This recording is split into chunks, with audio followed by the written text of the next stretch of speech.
भारतीय सेना ने ऑपरेशन सिंदूर का सुनाया दुखड़ा, बोले एक साथ 3 दुश्मनों से हमने जंग लड़ी।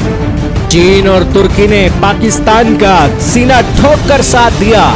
जी हां दोस्तों, भारतीय सेना ऑपरेशन सिंदूर को लेकर एक के बाद एक बड़े अपडेट दे रही है और पाकिस्तान की जड़ों को उसने उखाड़ कर फेंक दिया है।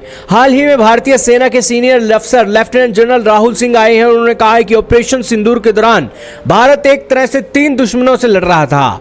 उन्होंने कहा कि पाकिस्तान से चली जंग के दौरान चीन की ओर से उसे लाइव अपडेट दिए जा रहे थे। कहने को तो यह जंग पाकिस्तान से चल रही थी, लेकिन पूरा अपडेट चीन को जा रहा था। इसके अलावा उन्होंने कहा कि तुर्की ने भी पाकिस्तान की खुल्लम-खुल्ला मदद की। इस तरह भारत की सेना एक सीमा पर 3 दुश्मनों से मुकाबला कर रही थी।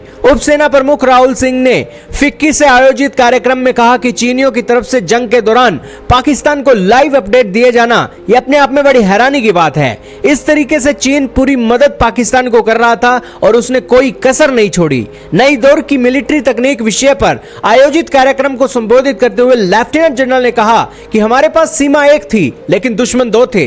वास्तव में ये तो 3 थे। पाकिस्तान सामने था, चीन उसी हर तरह से मदद पहुंचा रहा था। यहां तक कि पाकिस्तान के पास जो हथियार हैं उनमें से 81% तो चीन के ही हैं। इस तरह चीन ने अपने हथियारों की टेस्टिंग भी दूसरे हथियारों के सामने कर ली। इस तरह चीन के लिए अपने हथियार की टेस्टिंग के मकसद से एक लाइव लैब बन गई। इसी तरीके से तुर्की ने भी अपने तरीके से पाकिस्तान को पूरी मदद की। DGMO लेवल की जब बात हो रही थी तो पाकिस्तान को पूरा अपडेट चीन की ओर से मिल रहा था। लेफ्टिनेंट जनरल राहुल सिंह ने कहा कि हमारे पास एक मजबूत एयर डिफेंस रहना ही चाहिए ताकि हम पाकिस्तान और चीन के खतरे के से एक साथ निपट सके। उन्होंने कहा कि पूरे ऑपरेशन के दौरान हवाई सुरक्षा कैसी रही यह अहम है। इस बारे हमारे यहां नागरिकों का कोई खासा नुकसान तो नहीं हुआ, लेकिन हमें अपने एयर डिफेंस सिस्टम को और मजबूत करना होगा। उन्होंने इस दौरान भारतीय सेना की तारीफ भी की और कहा कि हमने पाकिस्तान में बहुत सटीकता के साथ हमले किए और उन्हीं ठिकानों को निशाना बनाया जहां से आतंकवादियों को ट्रेनिंग मिल रही थी।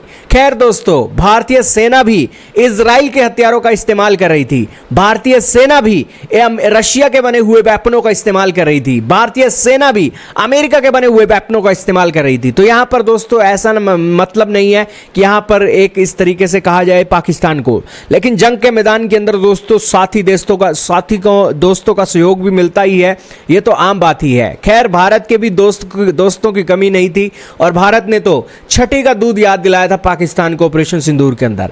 खैर, ये अभी खत्म नहीं हुआ है ऑपरेशन सिंदूर, अभी तो ये इसका विकराल रूप देखना बाकी है। आपका क्या मानना है कमेंट में बताइएगा। Pakistan was the front case. We had China providing all possible support, and it's no surprise because if you were to look at statistics, in the last 5 years, 81% of the military hardware that Pakistan is getting is all Chinese. 81% of that. So it's no surprise. And China, of course, the good old dictum, killed by a borrowed knife. 36 stratagems that China talks about, killed by a borrowed knife. So he would rather use the neighbor to cause pain than getting involved in the mud slinging match on the northern border. So that is what he's seen. And another thing that China perhaps has seen is that he's able to test his weapons against, say, various other weapon systems that are there. It's like a live lab which is available to him. So it's a good, that is what is something we have to be very, very cognizant about. Again, Turkey also played a very important role in providing the type of support that was there. Bayraktar, of course, he's been giving from before. We saw numerous other drones also coming in, landing in the face of war, during the war, along with trained sort of individuals who were there.